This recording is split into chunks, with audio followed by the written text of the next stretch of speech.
বিসমিল্লাহির রহমানির রহিম। খোঁজে খুশবু কিতাবে আলী, ভরে ধরেছি রোজা মগরবে এখতিয়ারি। হ্যাঁ, পবিত্র রমজান মাসে 30 রোজা খুলি। আর একটু বলছি, থামেন থামেন। দাঁত পড়িল, চুল পাকিল, ও যুগে তো টিকলি নাই। ওই যে বেলা ডুবে গেল, নামাজ কেন পড়লি না?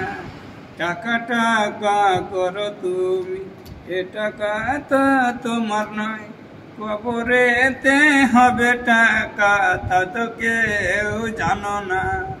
জমি জমি করিও না, এই জমি তো তোমার নয়। কবরেতে হবে জমি, তাও তো কেউ জানো না। দাঁত পড়িল, চুল পাকিল, ও যুগে তো টিকলি নাই। ওই যে বেলা ডুবে গেল, নামাজ কেন পড়লি না? আসসালামু আলাইকুম। চালু করুন।